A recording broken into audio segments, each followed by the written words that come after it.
Halo, selamat pagi Bapak Ibu Guru serta karyawan dan anak-anak yang terkasih di dalam Tuhan Yesus Kristus. Berjumpa kembali kita di ibadah akhir pekan 11 Februari 2022. Untuk mengawali ibadah pagi hari ini, mari kita bersatu dalam doa. Mari kita berdoa. Selamat pagi Tuhan Yesus, terima kasih untuk penyertaan-Mu di sepanjang malam kami boleh bangun dan kami boleh kembali bertemu dalam keadaan sehat. Kalau sebentar Tuhan, pagi ini kami akan memulai ibadah, kiranya Tuhan menyertai kami dari awal, pertengahan hingga akhir nanti Bapa. Terima kasih Tuhan Yesus, doa kami serahkan dalam tangan kuasa-Mu. Haleluya, amin.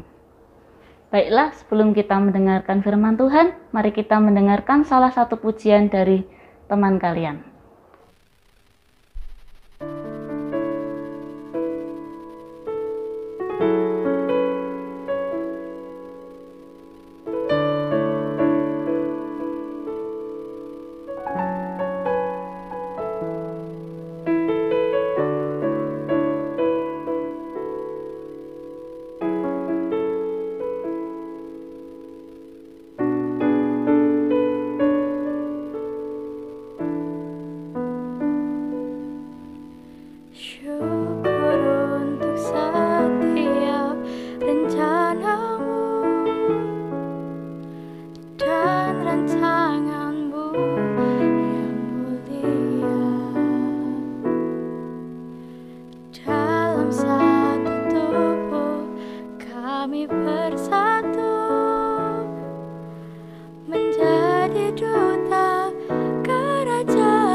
Bagi bangsa ini kami berdiri dan membawa doa kami kepadamu.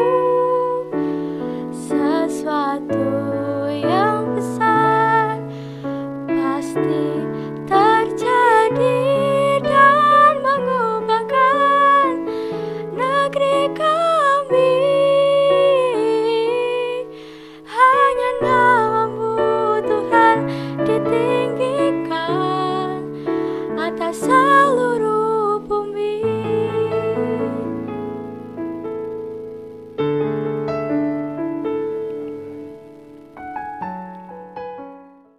Mari kita menyiapkan hati kita untuk mendengarkan kebenaran firman Tuhan yang akan disampaikan oleh Ibu Utami. Shalom anak-anak semua, selamat pagi dan beserta Bapak Ibu Guru. Sebelum kita mendengarkan firman Tuhan pada pagi hari ini, mari kita bersatu hati di dalam doa. Mari kita berdoa. Bapa Surgawi, Bapa yang kami sembah di dalam nama Tuhan Yesus Kristus, kami mengucap syukur ya Tuhan.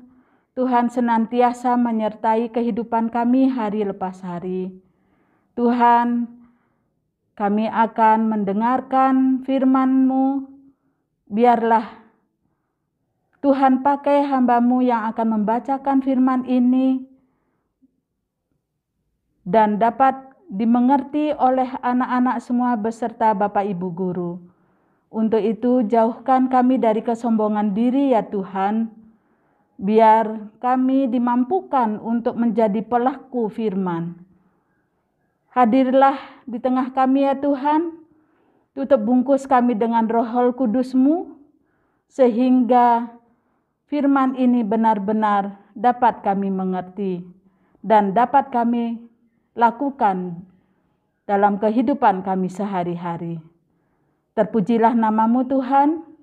Doa yang jauh dari sempurna ini kami dasarkan hanya satu nama, Tuhan Yesus Kristus, Gembala kami yang setia. Haleluya, amin. Baik anak-anak dan Bapak Ibu Guru, sebagai bacaan pada pagi hari ini, terambil dari 1 Raja-Raja 3 ayat 15. Saya akan membacakan ayat nasnya saja, yaitu ayat yang ke-5 dan yang ke-12. 1 Raja-Raja 3 ayat 5 dan 12. Demikian firman Tuhan. Di Gibeon itu Tuhan menampakkan diri kepada Salomo dalam mimpi pada waktu malam. Berfirmanlah Allah, mintalah apa yang hendak kuberikan kepadamu. Kemudian ayat yang ke-12, maka sesungguhnya aku melakukan sesuai dengan permintaanmu itu. Sesungguhnya aku memberikan kepadamu hati yang penuh hikmat dan pengertian, sehingga sebelum engkau tidak ada seorang pun seperti engkau, dan sesudah engkau tak akan bangkit seorang pun seperti engkau. Demikianlah firman Tuhan. Nah, adapun judul firman Tuhan pada pagi hari ini, ada satu pertanyaan, minta apa? Ya, nah Bu Tami akan membacakan firman Tuhan ini dongeng dari Jawa Barat. Ada sebuah dongeng rakyat Jawa Barat tentang keluarga Kabayan. Ya, ini tentang keluarga Kabayan ini mungkin tidak asing bagi kita. Yang ingin meminta sesuatu kepada Dewata, dan Kabayan bertapa di Gunung Gede selama 40 hari 40 malam. Konon para dewata di kayangan melihat kesungguhan hati Kabayan yang melakukan pertapaannya dengan sungguh-sungguh. Menurut yang empunya cerita, para dewata jatuh hati atas keseriusan Kabayan dan mengutus seorang dewa untuk datang ke bumi menemui Tuan Kabayan. Bertanyalah dewa itu kepada Kabayan, apakah yang dia inginkan? Para dewa akan mengabulkan 2 permintaannya. Maka berundinglah Tuan dan Nyonya Kabayan tentang apa yang akan diminta kepada para dewa. Ternyata tidak mudah berunding tentang apa yang akan diperoleh. Kabayan ingin ini, Nyonyanya ingin itu. Sebenarnya kalau masing-masing saling menghormati, maka masalahnya menjadi tidak terlalu sulit. Karena satu permintaan menurut Kabayan dan satu lagi menuruti Nyonya Kabayan. Tetapi sungguh sayang, ternyata dua-duanya kepala batu dan tidak mau saling mengalah. Pada mulanya terjadi perbedaan pendapat yang berlanjut pada perdebatan yang sangat meruncing dan nyaris terjadi suatu perbantahan yang sangat hebat. Rasa-rasanya sangat sulit untuk mempersatukan pendapat Tuan dan Nyonya yang sedang berbeda pendapat itu. Kabayan ingin ini dan Nyonyanya ingin itu. Emosi mulai memainkan peran. Kabayan sangat marah dan menganggap istrinya berkepala batu. Tanpa mau mengalah terhadap dirinya, dan seperti biasa, emosi yang ada pada Kabayan tidak dapat dikendalikan lagi.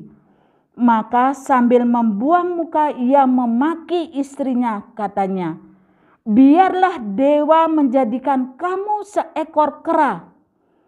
Apa yang terjadi? Ternyata para dewata mengabulkan permohonan Kabayan dan Nyonya Kabayan yang cantik jelita berubah menjadi seekor kera. Melihat apa yang terjadi bahwa di depan matanya bukan lagi si cantik jelita Nyonya Kabayan, tetapi seekor kera, bukan alang kepalang penyesalannya Kabayan. Nyonyanya yang cantik menjadi seekor kera. Apa boleh buat? Nasi telah menjadi bubur. dan tanpa ia sadari dirinya seperti yang telah membuat bubur itu. Oleh karena itu, satu kesempatan yang masih tersisa, ia meminta kepada para dewata untuk mengembalikan istrinya yang cantik jelita dan sedikit kepala batu ketimbang seekor kera yang bagaimanapun menurutnya dia adalah hanya seekor kera. Maka terjadilah sesuai dengan permintaan yang terakhir. Tetapi hilanglah sudah 2 kesempatan yang telah diberikan kepada keluarga Kabayan. Nah, pembacaan firman Tuhan mengisahkan tentang Raja Salomo yang bermimpi di Gibeon. Dalam mimpinya Allah berfirman, "Mintalah apa yang hendak kuberikan kepadamu." Hampir-hampir mirip apa yang Alkitab nyatakan dengan kisah dalam dongeng rakyat Jawa Barat tadi. Allah bertanya kepada Salomo, "Mintalah apa yang hendak kuberikan kepadamu." Cuma selanjutnya ternyata Salomo tidak sama dengan Kabayan. Dengan mantap dan tanpa ragu Salomo menjawab apa yang Allah tanyakan. Salomo menyatakan begini, "Maka berikanlah kepada hambamu ini hati yang paham menimbang perkara untuk menghakimi umatmu dengan dapat membedakan antara yang baik dan jahat. Sebab siapakah yang sanggup menghakimi umatmu yang sangat besar ini?" 1 Raja-Raja 3 ayat 9. Luar biasa, ternyata permintaan ini berkenan di hadapan Allah. Dan ia mengabulkan permintaan Salomo anaknya. Dan bukan hanya berkenan, bahkan ia menempatkan Salomo sebagai bapa orang berhikmat. Lalu adalah baik di mata Tuhan bahwa Salomo meminta hal yang demikian. Jadi berfirmanlah Allah kepadanya, "Oleh karena engkau telah meminta hal yang demikian dan tidak meminta umur panjang atau kekayaan atau nyawa musuhmu, melainkan pengertian untuk memutuskan hukum, maka sesungguhnya aku melakukan sesuai dengan permintaanmu itu. Sesungguhnya aku memberikan kepadamu hati yang penuh hikmat dan pengertian, sehingga sebelum engkau tidak ada seorang pun seperti engkau, dan sesudah engkau tak akan bangkit seorang pun seperti engkau." Bahkan apa yang tidak diminta oleh Salomo ditambahkan kepadanya sebagai bukti bagaimana Allah berkenan pada permintaannya. Dan juga apa yang tidak kau minta aku berikan kepadamu, baik kekayaan maupun kemuliaan, sehingga sepanjang umurmu takkan ada seorang pun seperti engkau di antara raja-raja. Dan jika engkau hidup menurut jalan yang kutunjukkan dan tetap mengikuti segala ketetapan dan perintahku sama seperti ayahmu Daud, maka aku memperpanjang umurmu. Saudara dan anak-anakku semua yang dikasihi dan mengasihi Tuhan Yesus beserta Bapak Ibu Guru, kalau pada satu saat kita diberi kesempatan untuk meminta suatu kepada Tuhan, apa yang menjadi permintaan kita?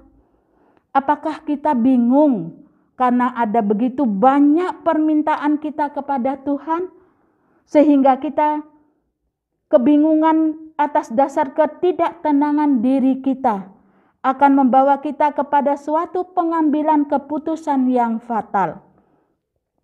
Keraguan-raguan akan banyaknya kebutuhan hidup kita dan sulitnya membuat skala prioritas dan menetapkan mana yang paling penting bagi hidup kita ini. Seperti yang terjadi pada suatu peristiwa kebakaran. Karena paniknya seorang ibu yang bermaksud menyelamatkan bayinya dari kobaran api, ternyata malah mengambil sebuah guling yang disangka bayinya. Karena panik dan bingung, sesuatu yang tidak penting ternyata dianggap yang paling penting. Salomo memberikan teladan yang sangat berguna dan dalam sekali artinya. Karena ternyata ia mengambil keputusan yang sangat tepat dalam menentukan yang terpenting bagi hidupnya, yaitu hikmat.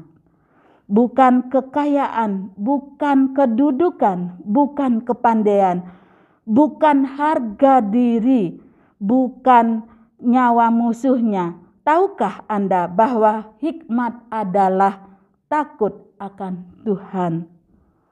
Sesungguhnya takut akan Tuhan itulah hikmat. Ayub 28 ayat 28a. Nah, sekarang ini terlalu banyak orang yang tidak takut akan Tuhan atau tidak berhikmat.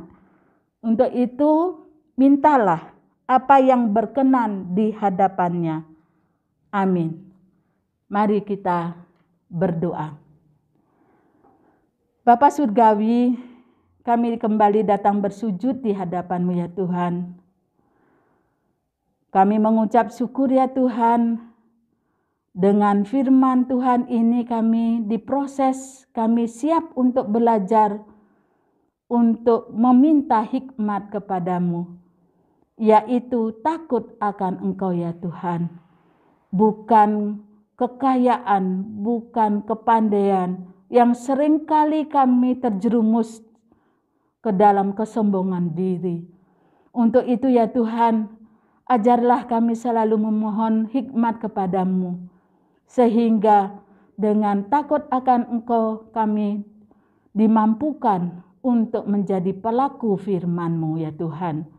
Terima kasih ya Tuhan, kami serahkan ke dalam tangan-Mu untuk semua keluarga besar SMP Kristen 2 Salatiga. Tuhan anugerahkan kesehatan. Tuhan, kami juga secara khusus mendoakan untuk Bapak Yahya selaku kepala sekolah ya Tuhan. Berikan hati yang penuh hikmat, yaitu takut akan Engkau. Sehingga di dalam kendali dari Pak Yahya Tuhan, biarlah kasih setia selalu menyertai Pak Yahya. Sehingga hikmat itu selalu ada di dalam diri Pak Yahya selaku kepala sekolah SMP Kristen 2. Terima kasih ya Tuhan, apabila kami membaca firman Tuhan ini ada melakukan kesalahan baik melalui pikiran, tutur kata, dan tingkah laku kami mohon ampun. Terpujilah nama-Mu Tuhan. Doa yang jauh dari sempurna ini kami dasarkan hanya satu nama, Tuhan Yesus Kristus, Gembala kami yang setia. Haleluya. Amin. Terima kasih. Tuhan memberkati.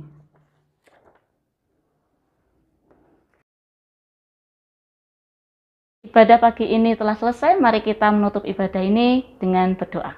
Mari kita berdoa.